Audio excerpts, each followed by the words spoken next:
Today, we will be analyzing breakthrough polling from RFK Jr. In this polling, RFK Jr. pitted himself against both Biden and Trump in head-to-head matchups. The results of this were shocking. Against Biden and against Trump in head-to-head matchups, RFK Jr. polled significantly higher than in the three-way matchup between him, Biden, and Trump. As you can see here, he's polling at about 10% if Biden and Trump are in the picture. But without either Biden or Trump, RFK Jr. polls significantly higher, as we will see. So, I will put the states in each column of who will win according to the recent polling from RFK Jr. In turn, we can determine if one of the candidates are to drop out.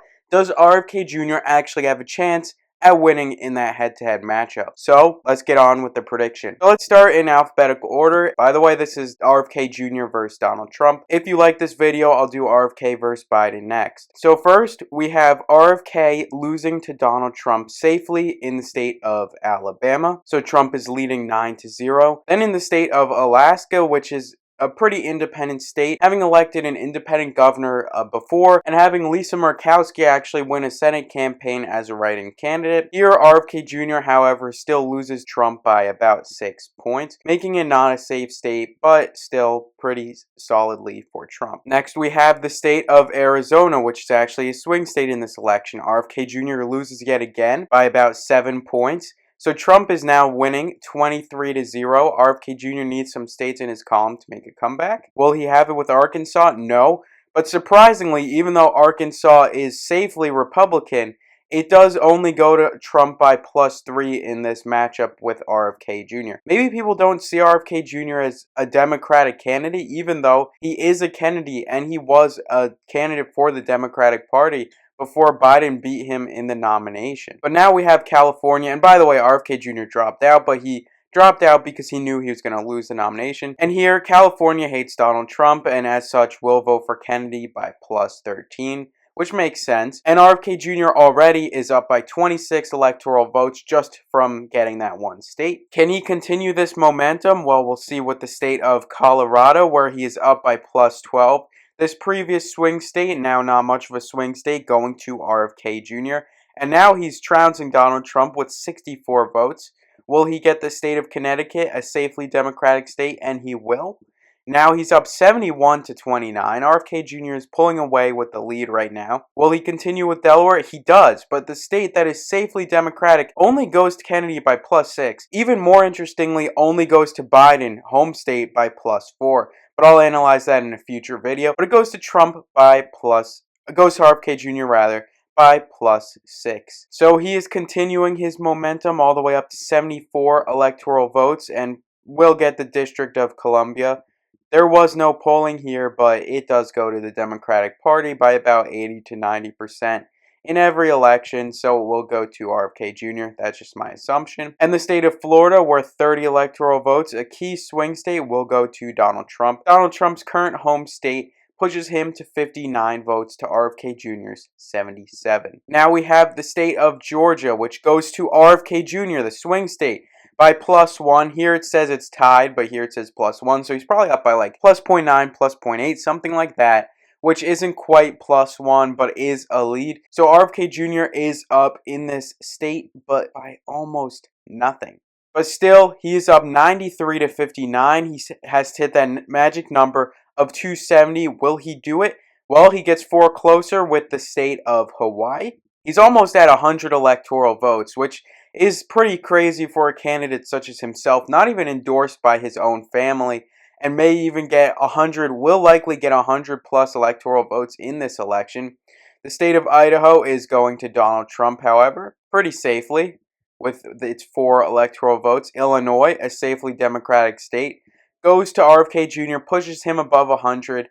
RFK Jr. is almost double what Trump has. And with the state of Indiana, Trump barely wins and makes it 74-116. With the state of Iowa, RFK Jr. is up by +6 in that swing state. Well, not really a swing state, kind of a swing state. Chuck Grassley, not very popular.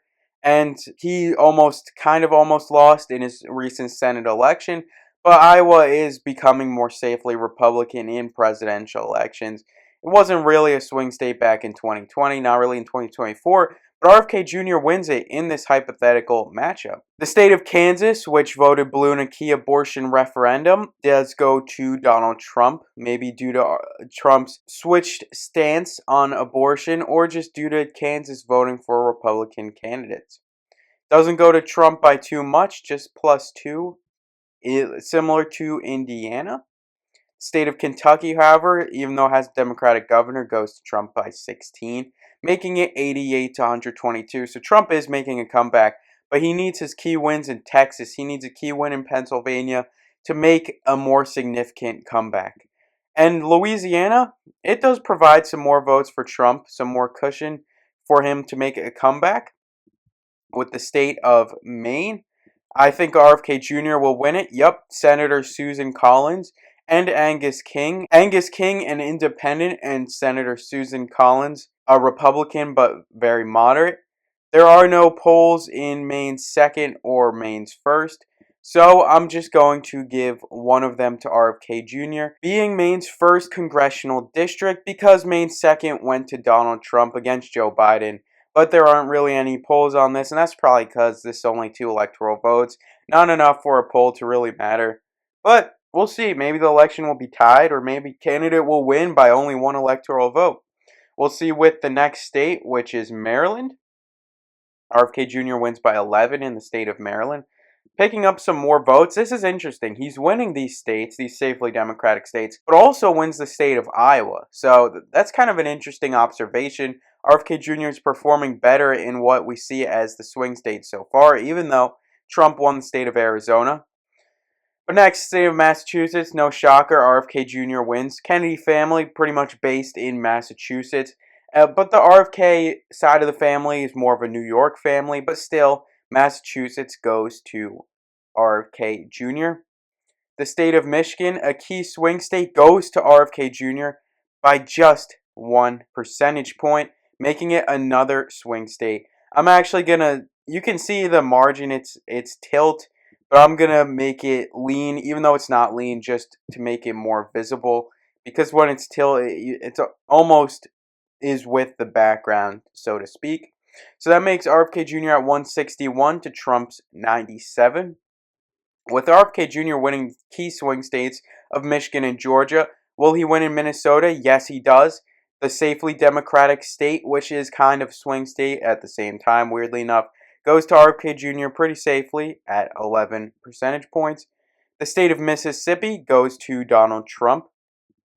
But next, the state of Missouri barely goes to Donald Trump. The state of Montana with Democratic Senator Jon Tester goes to Donald Trump. Even though they do have a Democratic senator, it still goes to him. Nebraska goes to Donald Trump. But I will actually give Nebraska's first to RFK Jr. since Biden wins it. And I give Nebraska second because Biden won Nebraska's second back in 2020, but Nebraska's first goes to Donald Trump, and so does Nebraska's third, pretty safely.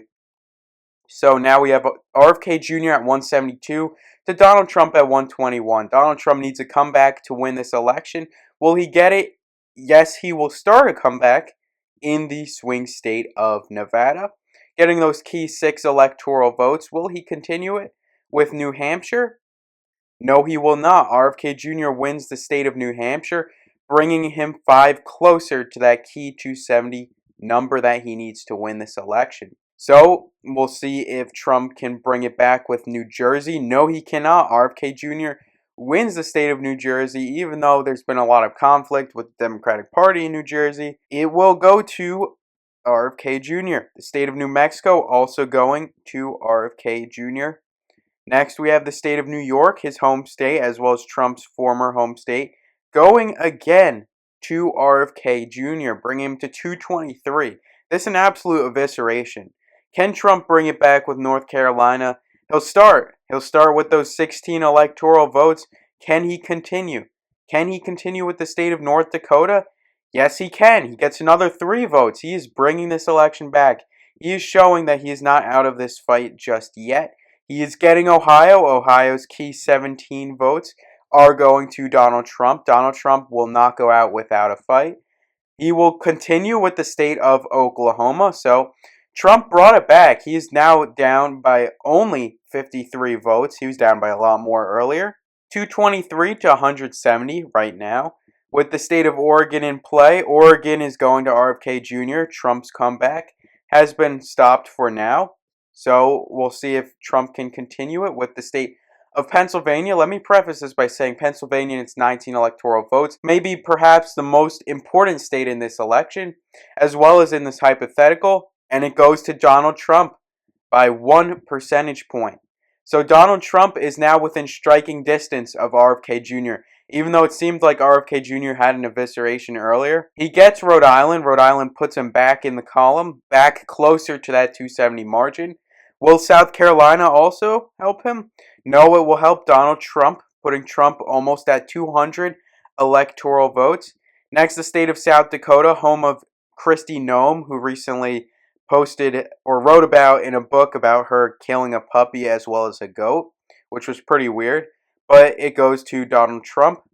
Next, the state of Tennessee, again, goes to Donald Trump. Trump now down by only 22 electoral votes in this election. He may have a chance at winning, even though he was down by so much earlier. Texas goes to Donald Trump by 4 percentage points. Trump is now in the lead. As we saw earlier, RFK Jr. was winning by as much as about 100 electoral votes. And now Trump is in the lead, not just by 1 vote, but by 17 electoral votes. 18 away from winning this. RFK Jr. needs to pretty much sweep every last state in order to win this election. Can he do it? I think he can. With the state of Utah, that's a good start for him. 4 percentage points, 6 electoral votes going to him. It's a very good start for RFK Jr. Vermont, another state going to RFK Jr. Already, that's 9 more votes for his side with Vermont and Utah. Next, we have the state of Virginia. Again, going to RFK Jr. This time, it's only by +2. But it is still a win for him nonetheless. Now he's in the lead. He's at 257 to 252. So it's anyone's game at this point. The state of Washington. It goes to RFK Jr. So he is 1 vote away. Trump needs to sweep every last state in order to win this election. He will win Wyoming. He will win West Virginia. But will he win Wisconsin? We'll see here. He wins West Virginia, as we thought. So now it's 256 to 269. Will he win Wisconsin? Yes, he will. He wins the state of Wisconsin and is up +1 in that state. And he is down 3 points against RFK Jr. Will he win the final state of Wyoming and win this election? I think he will. And he does. Trump does not actually win this election. It is a tie. A 269 to 269 tie. So we got to see. Whoever wins Maine second or Nebraska second, that can change the course of the entire election. But as we saw here, it's a tie. So if you want more videos like this, make sure to leave a like and subscribe and help us defeat Joe Manchin in subscribers. And thank you.